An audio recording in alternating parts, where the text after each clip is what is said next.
আসসালামু আলাইকুম এভরিওয়ান। পিছুটান গল্পের 6 নম্বর পার্ট। তো চলো বেশি কথা না কইয়া গল্প শুরু করা যাক। ঘুম থেকে উঠেই দেখি 9টা বেজে গেছে। তাড়াতাড়ি ফ্রেশ হয়ে রুম থেকে বের হলাম। রুম থেকে বের হতেই বুয়াকে জিজ্ঞেস করলাম, রাধিকা কি চলে গেছে নাকি? আমার কথা শুনে বুয়া বলল, ম্যাডাম তো সেই কখন চলে গেছে, আপনাকে আধা ঘন্টার মতো দরজার সামনে দাঁড়িয়ে রাখছে, কিন্তু আপনার কোনো খবর নাই, এজন্য তিনি চলে গেছেন। আমি তাড়াতাড়ি বাসা থেকে বের হলাম। আজকে কিভাবে যে আমার এতটা দেরি হয়ে গেল নিজেও বলতে পারি না। চোখগুলো হালকা হালকা ব্যথা করছে, তবে আগের থেকে সবকিছু মোটামুটি এখন ঠিক হয়েছে। ভাবছিলাম সকালে কিছু খেয়ে বের হব, কিন্তু তার হলো না। রাতেও কিছু খাই নাই, শরীরে এমনি অনেকটা দুর্বল হয়ে গেছে। শুধু ম্যাডামের ভয়ে আজকে অফিসে যাচ্ছি, নইলে আজকে আর যেতাম না। অফিসের ভিতরে ঢুকতেই আবির ডাক দিয়ে বলল, রিফাত এইদিকে শোন। আমি আবিরের ডেস্কের সামনে গিয়ে বললাম, বল কি হয়েছে? আবির বলল, তুই কি নেশা টেশা করিস নাকি আবার? আমি বললাম, তোর মাথা খারাপ হয়ে গেছে, কি সব উল্টাপাল্টা কথা বলিস? আবির বলল, না, তোর চোখগুলো হালকা লাল আছে এজন্য বললাম। আমি বললাম, না তেমন কিছু না, চোখে একটু সমস্যা হয়েছে। আবির বলল, আচ্ছা এসব বাদ দে, তুই তো কখনো দেরি করে অফিসে ঢুকিস না, কিন্তু আজকে তো দেরি হলো কেন? আমি বললাম, ধুর আর বলিস না, আজকে কেন যে দেরি হয়েছে আমি নিজেও জানি না। আবির বলল, এই পর্যন্ত পিয়ন তোরে 3বার খুঁজে গেছে, কিন্তু পাই নাই। আমি বললাম, আচ্ছা তুই কাজ কর, এমনি অনেকটা দেরি হয়ে গেছে। এই কথা বলে আমি আমার ডেস্কে চলে গেলাম। চেয়ারে বসতেই ভাবি বলল, কি খবর সাহেব, বউ কি আটকে রাখছিল? আমি বললাম, না, বউ আটকে রাখবে কেন, ঘুম থেকে উঠতে দেরি হয়ে গেছে। ভাবি বলল, রাতে কি চুরি করো যে ঘুম থেকে উঠতে দেরি হয়ে যায়? মনে মনে বললাম, ম্যাডাম আজকে রাতে আমার সাথে যা করেছে তা যদি অন্য কারোর সাথে করতো তাহলে তো সে আর অফিসেই আসতো না। আমি ডিভোর্স পেপারে সাইন তো ঠিকই করেছি, কিন্তু এখনো তো 6 মাস হয় নাই। তার মানে রিমিকে এখনো ডিভোর্স দেওয়া হয় নাই, শর্ত মতে তিনি এখনো আমার এক্স বউ। কিন্তু তাকে যদি এই কথা বলি তাহলে হয়তো আমাকে তিনি অফিসে রাখবেন না। দরকার কি আমার এই কথা বলার? বসে বসে কাজ করছিলাম, তখন পিয়ন এসে ঝাড়ুটা আমার সামনে দিয়ে বলল, ম্যাডাম বলছে আজকে নাকি আপনি সবটা অফিস ঝাড়ু দিবেন, আর এই কাজ করে আপনি ম্যাডামের সাথে দেখা করবেন। আচ্ছা স্যার, আপনি এত দেরি করে আসছেন কেন? জানেন ম্যাডাম আপনার উপর কেমন রেগে আছে? আমি বললাম, এই কাজ না করলে কি হয় না? পিয়ন বলল, স্যার আমি এত কিছু জানি না, ম্যাডাম আমাকে যেটা করতে বলেছে আমি তাই করছি, আর ম্যাডাম তো বসে বসে ক্যামেরা দিয়ে সবকিছু দেখছেন। আমি বললাম, আচ্ছা ঠিক আছে তুমি যাও, আমি দেখছি। পিয়ন চলে যেতেই রাধিকা আসলো। ও ঝাড়ু দেখে বলল, এটা এখানে রাখা কেন? রাধিকার দিকে তাকিয়ে বললাম, তুই এটা কাজ করতে পারলি, আমাকে রেখে একা চলে আসলি? রাধিকা বলল, তোরে কি আমি কম ডেকেছি? কিন্তু তোর কোনো খবর নেই, পরে ম্যাডামের গাড়ি দিয়ে চলে আসছি। আমি বললাম, ও আচ্ছা। রাধিকা বলল, দেখ রাগ করিস না প্লিজ তুই। আমি বললাম, আরে না, রাগ করার কি আছে, সবাই ভালো, শুধু আমি খারাপ, যা তোর কাজ গিয়ে তুই কর। রাধিকা বলল, রিফাত শোন। আমি বললাম, বলছি না আমি কিছু মনে করি নাই, যা তুই তোর কাজ কর। আজকে আমি তোমাদের এমন একটি বুকমেকার অ্যাপ সম্পর্কে বলতে চাই যেটি পিএসজি এবং সিরিয়ার অফিসিয়াল পার্টনার। এই অ্যাপে আপনি cricket, football, tennis live match দেখতে এবং তাদের ভবিষ্যৎবাণী করে সহজেই অর্থ উপার্জন করতে পারবেন। সেই সাথে বিএমডব্লিউ, আইফোন, ল্যাপটপ এবং আরো অনেক নগদ পুরস্কার জেতারও সুযোগ রয়েছে।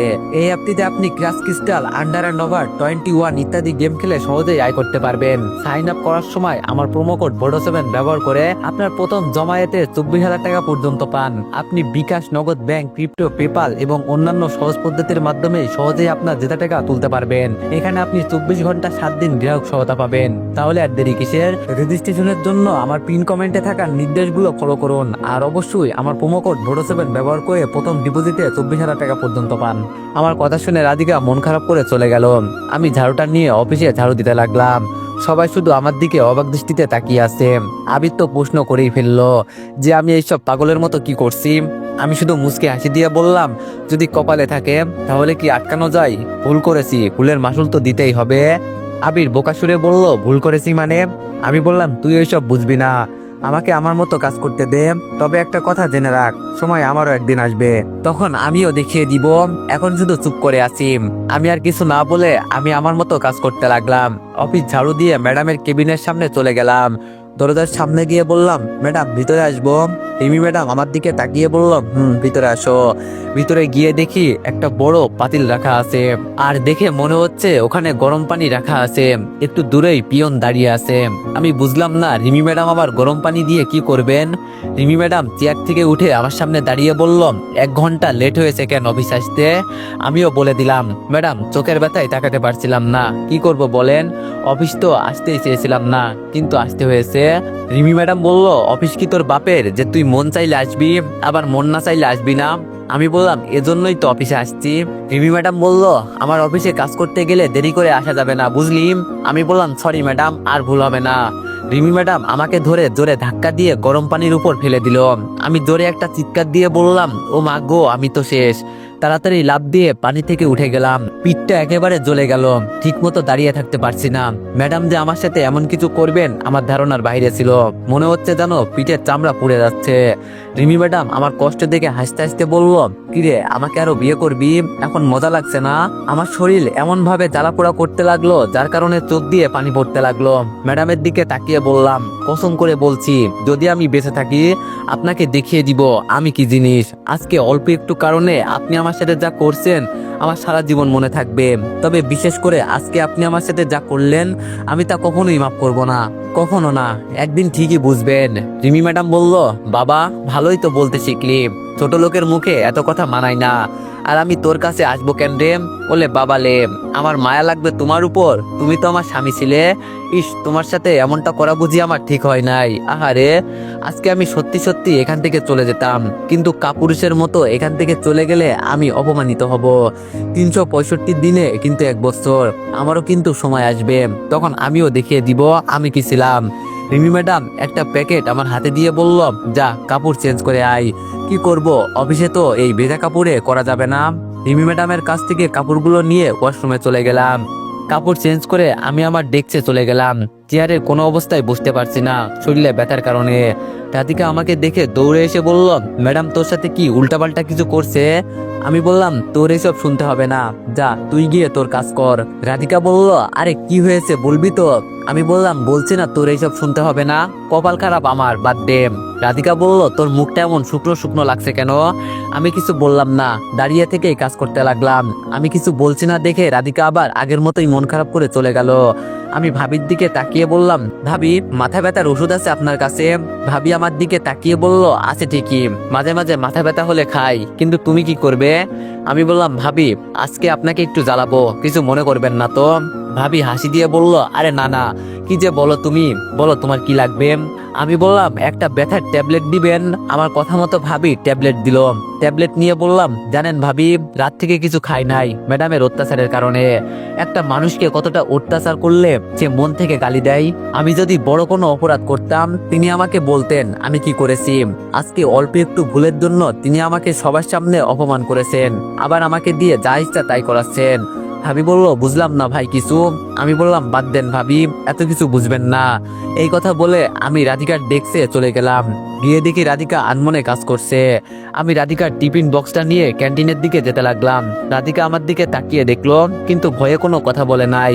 যদি আমি উল্টাপাল্টা কিছু বলি, খাবার খেয়ে ব্যথার ট্যাবলেট খেয়ে শরীরটা একটু একটু ভালো লাগতে শুরু করলো।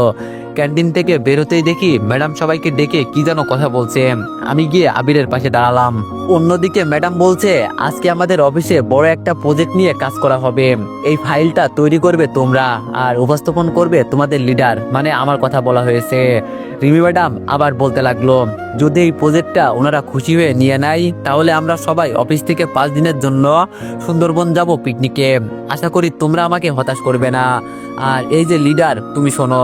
আমি রিমি ম্যাডামের কথা শুনে বললাম, জি ম্যাডাম বলেন। রিমি ম্যাডাম বলল, সবার ভালো এখন তোমার হাতে। ওরা সবাই মিলে ফাইলটা তৈরি করবে আর উপস্থাপন করবে তুমি। কিভাবে কি করবে আমি জানি না, তবে তুমি যদি এই কাজ করতে পারো তাহলে আজ থেকে তোমার আর পিয়নের কাজ করতে হবে না।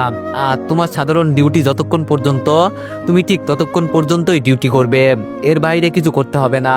যদি আমাকে হতাশ করো তো আমি কি করতে পারি জানো তো? এই কথা বলে রিমি ম্যাডাম চলে গেল। আমি শুধু বললাম, তুই পারবি আমরা জানি, এতদিন পর সবাই মিলে সুন্দরবন যাব, কতটা যে ভালো লাগছে আমাদের বলার বাইরে। তুই সাহস থেকে সবকিছু করবি, বাকিটা আমরা দেখছি। এই কথা বলে সবাই কাজ করতে লেগে গেল।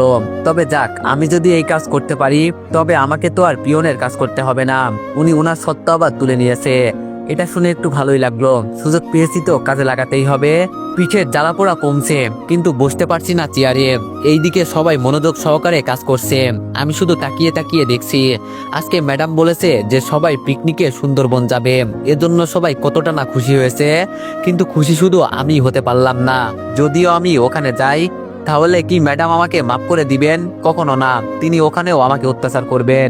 ম্যাডামের এইসব টর্চার আর নিতে পারছি না, এখন আর ভালো লাগে না, আমার খুব খারাপ লাগে, মন চাই অন্য কোথাও চলে যাই, কিন্তু একবার গ্রাম থেকে পালিয়ে আসছি, দ্বিতীয়বার আর এই ভুল করব না। অত্যাচার আমাকে আর কত করবে, করতে থাকুক না, একদিন তো ঠিকই বুঝবেন। সেই দিন আমিও বুঝিয়ে দিব এই রিফাত কি জিনিস ছিল। আমিও দাঁড়িয়ে দাঁড়িয়ে সবকিছু ঠিকঠাক করছি, কিভাবে কি করব। জীবনে প্রথম কিছু করতে যাচ্ছি, একটু নার্ভাস লাগছে, তবে আশা করি সবকিছু ঠিকঠাক হয়ে যাবে। সবাই মিলে ফাইল তৈরি করে আমার হাতে দিল, আর সবাই বলল এখন ওদের ভালো মন্দ সব আমার হাতে, এজন্য আমি যেন ওদের হতাশ না করি। সবার মুখে কি সুন্দর হাসি, আর আমার কারণে এই হাসি মুখটা ওরা কালো করবে, এটা আমি কখনো হতে দিব না। দরকার পড়লে তো নিজের জীবন দিয়ে দিব, তারপরও কাউকে আমি হতাশ করব না। আমি ফাইলটা হাতে নিয়ে দেখলাম, তবে আশা করি একটাও সমস্যা হবে না। এই ফাইলটা নিয়েই কাজ করছি 1 ঘন্টার মতো। এর মাঝেই পিয়ন এসে বলে গেল, স্যার ম্যাডাম আপনাকে ডাকছে, সবাই মিটিং রুমে অপেক্ষা করছে আপনার জন্য।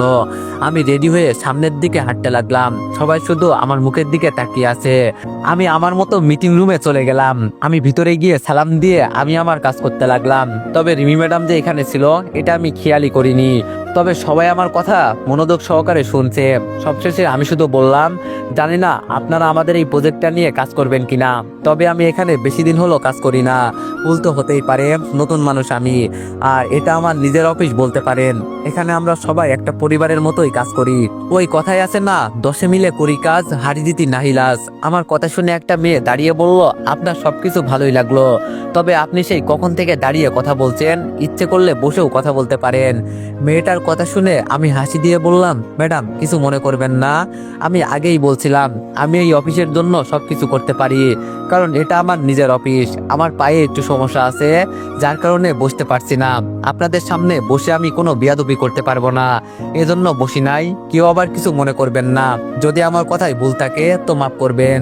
এই কথা বলে আমি বের হয়ে গেলাম। তবে রিমি ম্যাডাম শুধু আমার মুখের উপর তাকিয়ে আছে। আমি যে এত সুন্দর করে সবকিছু উপস্থাপন করব তিনি ভাবতেও পারে নাই। মিটিং রুম থেকে বের হতেই আবির এগিয়ে এসে বলল, রিফাত সবকিছু ঠিক আছে তো? আমি বললাম, ম্যাডাম এসে তোদের জানাবে, তবে আশা করি আমার কথায় ওনারা খুশি হয়েছে। এই কথা বলে আমি ওয়াশরুমে চলে গেলাম। একটা সিগারেট জ্বালিয়ে টানতে লাগলাম। মাঝে মাঝে মনটাকে মানাতে পারি না যে রিমি ম্যাডাম কেন আমার সাথে এমন করেন। এমন না যে আমি ইচ্ছা করে ওনাকে বিয়ে করতে চেয়েছিলাম, আমাকে তো জোর করা হয়েছে ওনার মতোই, কিন্তু উনি আমার উপর অকারণে এভাবে রেগে অত্যাচার করছে, যেখানে আমি কোনো দোষ করি নাই পর্যন্ত। সিগারেট শেষ করে ওয়াশরুম থেকে বের হয়ে দেখি সবাই মিলে মিষ্টি খাচ্ছে, আর ম্যাডাম সবাইকে বলছে, তোমাদের অনেক অনেক ধন্যবাদ সবাই মিলে একসাথে কাজ করার জন্য, আর আজকে অফিসে হাফ টাইম হবে, সবাই মিলে সবকিছু রেডি করে নাও, আমরা আগামীকাল রওনা দিব। হঠাৎ করে ম্যাডাম আমার দিকে তাকালো, তবে তিনি কিছু বলে নাই আমাকে। চুপ করে উনি ওনার রুমে চলে গেলেন, আমাকে ধন্যবাদ পর্যন্ত দেয় নাই। আর আমি তো ধন্যবাদ পাওয়ার যোগ্য নয়, ছোট লোক মানুষ আমি। আবির আমাকে দেখে আমার হাত ধরে বলল, বন্ধু তুই তো ফাটিয়ে দিলি রে, আমরা জানতাম তোরে দিয়ে সবকিছু হবে, সবার পক্ষ থেকে তোরে অনেক অনেক ধন্যবাদ, নে মিষ্টি খা। আমি হাসি দিয়ে বললাম, এই মিষ্টি তোদের জন্য, আমার জন্য না রে। আবির বলল, আরে বেটা নে খা। আমি মন খারাপ করে বললাম, বাদ দে, আমি খাবো না। আবির বলল, রিফাত তোর হঠাৎ কি হলো? আজকে তো সবাই খুশি, কারণ আগামীকাল আমরা সুন্দরবন যাব সবাই মিলে। আমি শুধু বললাম, সবার জন্য সবকিছু হয় না, আমার জীবনে আনন্দ বলতে কিছু নাই রে, সবসময় কষ্টে আমার দিন কাটে। বাড়ি থেকে আমাকে বের করে দেওয়া হয়েছে, আর এখন অফিসেও আমার সাথে এমন কিছু হচ্ছে। আমি চাই না কান্না করতে, তাও কান্না করতে হয়। এই কান্নাই হয়তো আমার একমাত্র জীবন সঙ্গী। তবে আফসোস, এই দুঃসময়ে কাউকে পাশে পেলাম না। অফিসের সবাই আমার দিকে তাকিয়ে আছে, কেউ হয়তো ভাবতে পারে নাই আমি এই খুশির দিনে কান্না করছি। আমি চোখের পানি মুছে আমি গিয়ে আমার চেয়ারে বসে গেলাম। তবে দরজার কাছে রিমি ম্যাডামকে দেখলাম দাঁড়িয়ে আছে, তিনি আমার দিকে তাকিয়ে আছে। আমি তাকাতে দেখেই তিনি ভিতরে চলে গেলেন, হয়তো দেখতে আসছেন আমি কি করছি। হায় রে মানুষ, আমি আমার মতো কাজ করছি। এর মাঝে রাধিকা এসে বলল, রিফাত চল বাসায় যাই। আমি বললাম, এখনো তো বাসায় যাওয়ার সময় হয় নাই, আর আজকে নাকি হাফ ডে হবে। রাধিকা বলল, আরে চল তো, ম্যাডাম আমাদের যেতে বলছে, আর আজকে তুই যা করলি এমনি ম্যাডাম তোরে কিছু বলবে না। আমি বললাম, কে কি বলবে আর না বলবে তা দেখে আমি কি করব, তুই বাসায় যা, আমি এখন যাব না, আমার ডিউটি যতক্ষণ পর্যন্ত আমি ততক্ষণ পর্যন্ত থাকবো। রাধিকা বলল, তুই এমন কেন বলতো রিফাত, একটা কথা বললেও শুনিস না, আমি বললাম তোর উপর আমার অনেক রাগ জমা আছে, এজন্য আমি তোরে কিছু বলার আগেই তুই এখান থেকে চলে যা। রাধিকা বলল, এত রাগ ভালো না বাবু, বুঝলাম। আমি বললাম প্লিজ তুই যা বলছি আমাকে আমার কাজ করতে দে। রাধিকা বলল, দেখ কালকে তো আমাদের যেতে হবে, এজন্য এখন বাসায় গিয়ে সবকিছু গুছিয়ে নিতে হবে। আমি বললাম আমি যাই কিনা তারই বিশ্বাস নেই, তুই যা প্লিজ। রাধিকা বলল, চল আমার সাথে। এবার আমি জোরে বললাম, তোরে আমি বলছি না যেতে, আমার জন্য তোর অপেক্ষা করতে হবে না, তোর মন যা চাই তুই তা গিয়ে কর যা। রাধিকা ভয়ে আর কোনো কথা বলে নাই, চুপচাপ চলে গেল। আমি বসে বসে আমার কাজ করছি। কিছুক্ষণ পর সবাই ধীরে ধীরে চলে যেতে লাগলো। হঠাৎ আবির আমার সামনে এসে বলল, কিরে রিপাত, চল তো, আর কত কাজ করবি? আমি বললাম, আবির একটা হেল্প করবি? আবির বলল, বল কি করতে হবে? আমি বললাম, আজকে সকালে কিচেন রুমে গিয়েছিলাম, বুয়া গরম পানি ফেলতে গিয়ে আমার উপর ফেলে দিয়েছিল, এখন ভালো করে বসতেও পারছি না, ডাক্তারের কাছে তো আর যেতে পারবো না, এতটা সময় নাই আমার, তুই কোনোভাবে। আবির বলল, বুঝছি, আর বলতে হবে না তোরে, আমি মেসেঞ্জারে ওষুধগুলোর নাম লিখে দিব, আর বাসায় যেতে হলে হাসপাতাল হয়ে যেতে হয়, দেখি তোর কি হয়েছে, একটা পিক তুলে নি। আবির আমার শার্ট তুলে বোকা হয়ে গেল। আবির বলেই ফেললো, তোর পুরো পিঠ লাল হয়ে আছে, এরপরও কিভাবে তুই কাজ করছিস? আমি বললাম, আমার কাজ তো আমাকেই করতে হবে, কেউ তো আর আমার কাজ করে দিবে না। আবির বলল, তাই বলে তুই এই অবস্থায় এই শরীর নিয়ে?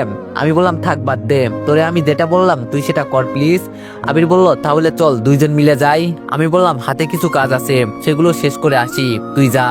আবির বলল, ম্যাডাম তোরে কিছু বলবে না, তুই চল তো। আমি বললাম, না রে, তুই বললেও আমি যাব না, আমার কাজ যতক্ষণ পর্যন্ত শেষ না হবে ততক্ষণ পর্যন্ত যাব না।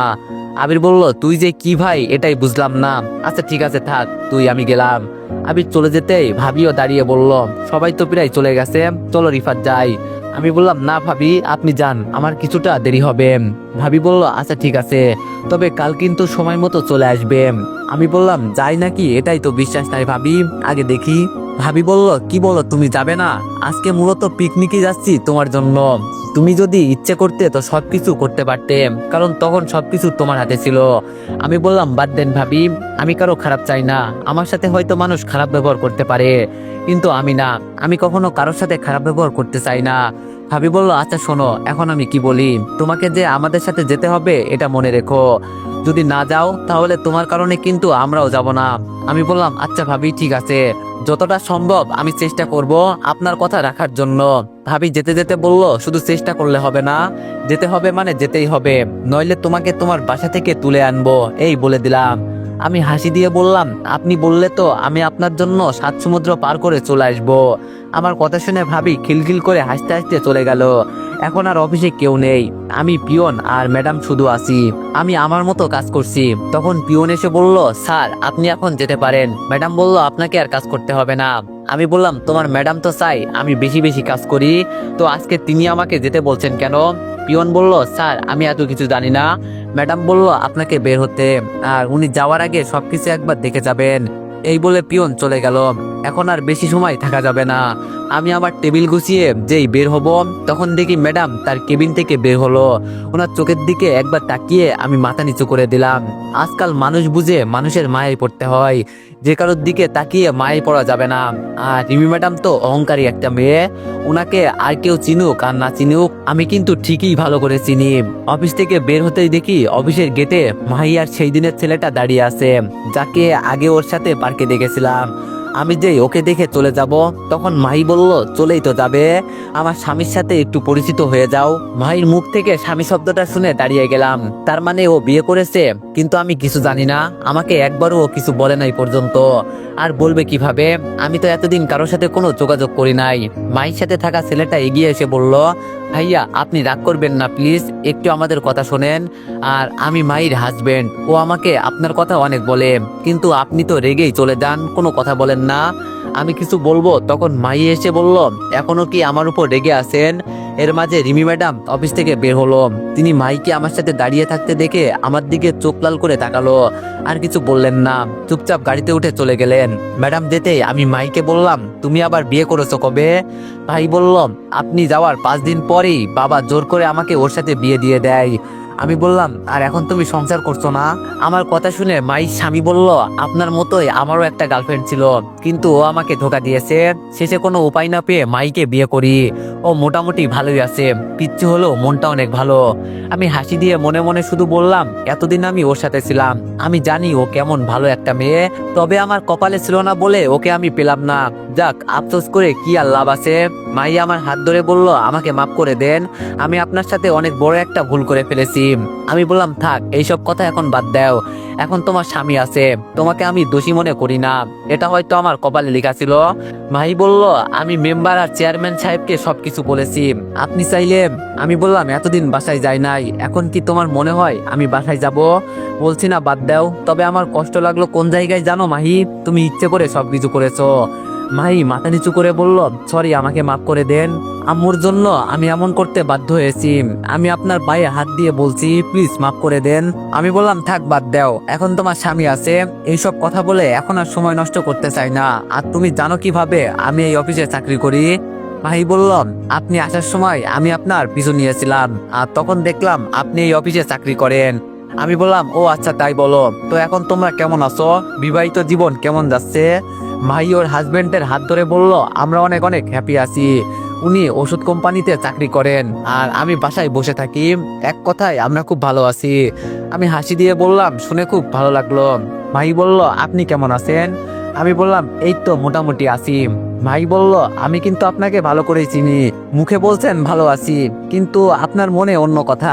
আমি বললাম, এখানে তো অনেকক্ষণ দাঁড়িয়ে আছি, চলো রেস্টুরেন্টে যাই, খেতে খেতে সবকিছু বলবো নি, এমনি এখনো তেমন কিছু খাওয়া হয়নি। ভাই বলল, তাহলে ঠিক আছে চলেন। রেস্টুরেন্টে গিয়ে খাবার খেতে খেতে রিমির বিষয়ে ভাইকে সব বললাম। সব শুনে ভাই বলল, তাহলে তো আপনি খুব সমস্যার ভিতরে আছেন, চাইলেও যেতে পারবেন না। হঠাৎ করে একটা আইডিয়া এলো আমার মাথায়, রিমিকে তো আমি মরে গেলেও আর বিয়ে করব না, ওকে যদি আমি মানসিকভাবে শাস্তি দিই তাহলে কেমন হয়? এটাই করতে হবে, যেটা আমি চিন্তা করছি। ভাই বলল, কি চিন্তা করে না তো? আমি বললাম, ভাই আমার একটা কাজ করতে পারবে, এটাই শেষ কাজ, পরে তোমাকে আর কিছু বলবো না। ভাই বলল, জি বলেন, কি করতে হবে?